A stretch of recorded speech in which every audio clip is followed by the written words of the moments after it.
এইমাত্র যে খবর এলো তা লাখ লাখ সরকারি কর্মচারীর স্বপ্ন চুরমার করে দিতে পারে। বহুল প্রতীক্ষিত নয় পে স্কেল কি আবারও স্থগিত, নাকি বাজেটে আসছে বড় চমক? দ্বিগুণ বেতনের প্রতিশ্রুতি শুনে উচ্ছ্বসিত পুরো দেশ। কিন্তু প্রশ্ন হল, এই বিপুল অর্থ কোথা থেকে আসবে? সরকারের কাছে তো আর অমূলক নয়। এপ্রিলের ৫ তারিখ থেকে সেক্রেটারি কমিটি বসেছে। ৮ সদস্যের এই কমিটি প্রতিদিন বৈঠক করছে। ন্যূনতম বেতন ৮,৫০০ থেকে ২০,০০০ টাকা করার প্রস্তাব উঠেছে। আর সর্বোচ্চ বেতন ৭৮,০০০ থেকে ১,৬০,০০০ টাকা। শুনতে দারুণ লাগছে, তাই না? কিন্তু এখানেই শেষ নয়। এর পেছনে আছে আরও বড় হিসাব। বর্তমানে সরকারি কর্মচারীদের বেতন বাবদ খরচ হয় ১,৩১,০০০ কোটি টাকা। নতুন পে স্কেল এলে এই খরচ বাড়বে আরও ১,০৬,০০০ কোটি টাকা। মানে মোট খরচ দাঁড়াবে ২,৩৭,০০০ কোটি টাকা। এত টাকা কোথা থেকে আসবে? এখন শুনুন আসল কথা। অভ্যন্তরীণ সূত্রে জানা গেছে, আগামী বাজেটে এই বিশাল বরাদ্দ দেওয়া সম্ভব নাও হতে পারে। বিশ্ব অর্থনৈতিক মন্দার প্রভাব এখনও কাটেনি। তেলের দাম অস্থির। রিজার্ভের ওপর চাপ। সেক্রেটারি কমিটি তাদের রিপোর্ট জমা দিচ্ছে আগামী ২০ মে এর মধ্যে।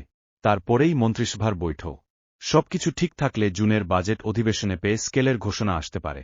কিন্তু সবচেয়ে বড় কথা এখনও বলা হয়নি। এর আগে ২০১৫ সালে অষ্টম পে স্কেল হয়েছিল। কর্মচারীদের দাবি ছিল ১০ বছর পর নতুন পে স্কেল হওয়া উচিত। কিন্তু ৬ বছর আগেই এই উদ্যোগ। মানে সরকার চাচ্ছে সময়ের আগেই বাস্তবায়ন করতে। প্রশ্ন হচ্ছে, এত তাড়াহুড়ো কেন? এর পেছনে আছে আরেকটি কারণ। আগামী জাতীয় নির্বাচন সামনে রেখে ভোট ব্যাংক শক্তিশালী করার কৌশল কি এটা?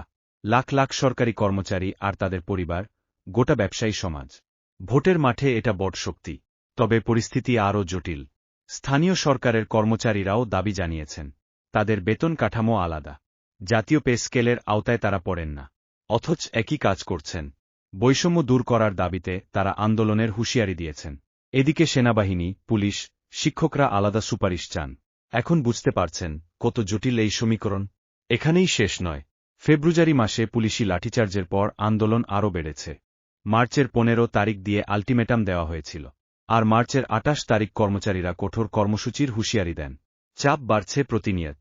অবসরপ্রাপ্ত কর্মচারীরা পেনশন নিয়ে চিন্তিত।